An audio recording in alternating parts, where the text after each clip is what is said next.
તો આજે તો સુરેન્દ્રનગર લાયન્સ ક્લબની મીટિંગમાં ગયા. તો શું કે મિત્રો મોજમાં ને સવારમાં આપણે નીકળી ગયા હતા આઈપીએસ સ્કૂલે જવા માટે, કેમ કે દેવ્યાંશીબેનને લેવા જવાનું હતું.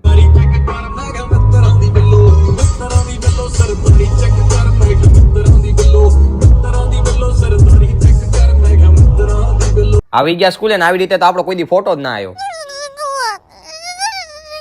ત્યાંથી આપણે આવી ગયા હતા રાજબાન મળવા માટે. અહીંયા અત્યારે રિસેસ પડી હતી ને આ બધા છોકરા મારી સામું જોવે કે શું કરે છે. ફાઇનલી દેવ્યાંશીબેન આવી ગયા. હરખા નહીં, આ તો ગાડીમાં વિડીયો બનાવતો હતો ને એટલે ગાડી લઈને આવ્યો, બાકી બાઇક લઈને જવાનો હતો. પછી ઘરે ગાડી મૂકીને બાઇક લઈને નીકળી ગયો તો સાઈ હોટલમાં જવા માટે. આવી ગયા આપણે સાઈ રેસ્ટોરન્ટમાં, કેમ કે અહીંયા લાયન્સ ક્લબ ઓફ સુરેન્દ્રનગર ક્રાઉનની મીટિંગ હતી. અંદર આવતા તે જ્યુસનો ગ્લાસ આપી દીધો. અમને ખબર પડી કે યુગભાઈ આવી ગયા છે એટલે. અરે યુગભાઈ ફાવી ગયા. અત્યારે તો આ બધાનું સન્માન સમારોહ ચાલુ હતું. પછી લાયન્સ ક્લબના નવા પ્રમુખને મેડલ પહેરાવીને સન્માનિત કર્યા. પપ્પા તો આપણે પહેલા આવી ગયા હતા, સ્ટેજ ઉપર માઇક લઈને બોલતા હતા. તો ફાઇનલી કાર્યક્રમ પતી ગયો ને હવે પેટ પૂજાનો કાર્યક્રમ ચાલુ કરવા માટે અમે નીકળી જમવા માટે. આ ભાઈ આપણો વિડીયો જોતો હતો પણ શર્માએ વિડીયોમાં આવવા માટે આખી હોટલનો હિસાબ રાખે. પછી તો કોઈની રાહ જોયા વગર મેન યુગભાઈ જમવાની ડીશ લઈ લીધી. અહીંયા આવીને જોઈ તો કાકા અને પપ્પાએ પહેલેથી ડીશ લઈ લીધી હતી. તો એમની હારે આપણે ઉભા રહી ગયા જમવા માટે. પછી જમીને નીકળી ગયા દુકાને જવા માટે. આવી ગયા દુકાને, કેમ કે મારા વિડીયોની એક ક્લિપ લેવાની બાકી હતી એટલે. પપ્પાની જગ્યાએ દેવ્યાંશી બે ગઈ તો પપ્પા અહીંયા બે ગયા. પછી નીકળી ગયા ઘરે જવા માટે. તો મલિક કાલના વ્લોગમાં.